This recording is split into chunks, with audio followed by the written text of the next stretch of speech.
5K through the tunnel to the World Trade Center to go and help as many people as he could get out of the building alive, which is, to this day, one of the greatest rescue operations ever in American history. There were between 80,000 and 100,000 people working in the World Trade Center that day.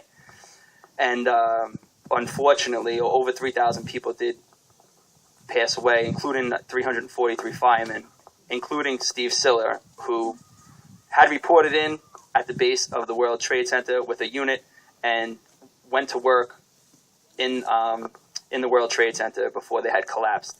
Unfortunately, he perished on September 11th. Everyone remembers September 11th, where they were, what they were doing, how it affected each individual, and how it continues to affect us each and every day. And definitely at around this time of year, it's going to come in. It's going to be a strong memory in your mind. I definitely have my own.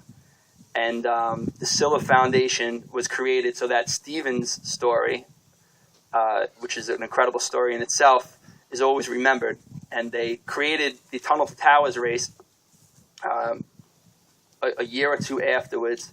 And the Tunnel to Tower race is you're running in Stephen Siller's footsteps from the Brooklyn Battery Tunnel, through the Brooklyn Battery Tunnel to downtown Manhattan to where the World Trade Center is being rebuilt.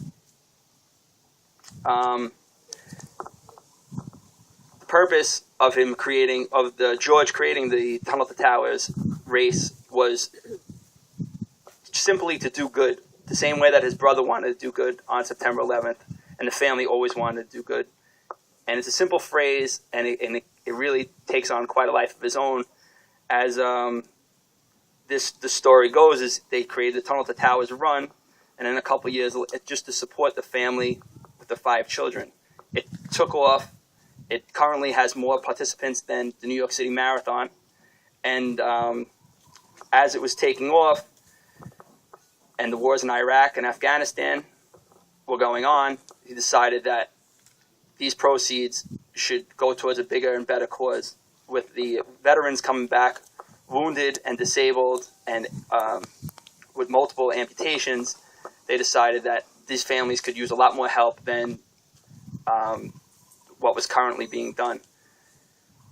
He spread the Tunnel to Towers organization beyond just the Tunnel to Towers organization and created a Wounded Warriors Project, and now participates in Building for the Bravest, which I don't know. I know it says Tunnel to Towers in everyone's shirts today, and but the cause has gotten much bigger. The cause is now building homes for amputees coming back from Iraq and Afghanistan, our veterans that represented our country after September 11th.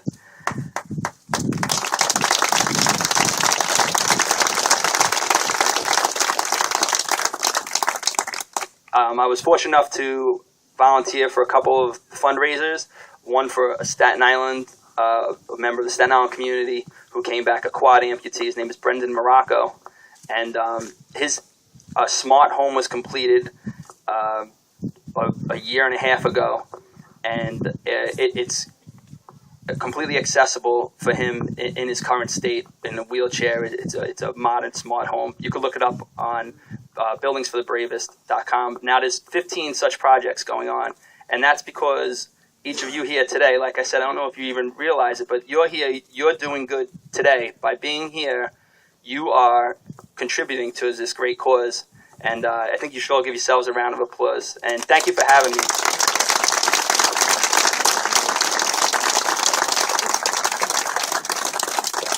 Thank you, Tim. And just to follow up on what he said about the Brooklyn Battery Tunnel being right at the base of Ground Zero, last year, after our son came back from his first deployment to Afghanistan, which was a little after Thanksgiving, for Christmas, we decided to take the family to New York to just have some kind of family bonding time. And one of the things we wanted to do was to go to Ground Zero. And if you've never been, or if you haven't been yet, it's definitely something that you need to do. And it wasn't until we were done and we were actually walking out as leaving, and I just happened to look across the street, and I'm like, oh my gosh, the tunnel was like right there. And it kind of brought everything full circle of why we do this, because it was just, unless you go there and see it, you have no idea how close it really was. But it's definitely a great field trip day. It's something you should do. Now, I'm not sure who's in that car. Probably Johnny. But the race actually begins back down the driveway. There's some yellow pilings. So we're going to have everyone walk down to the starting lines. If you don't know the race course, if you want a map, I have some little maps out here, but we do have people stationed at the corners all along the route to make sure you're going in the right places. And State Representative Carpino is going to meet us down there with the horn to get us started. So good luck. Have a safe run.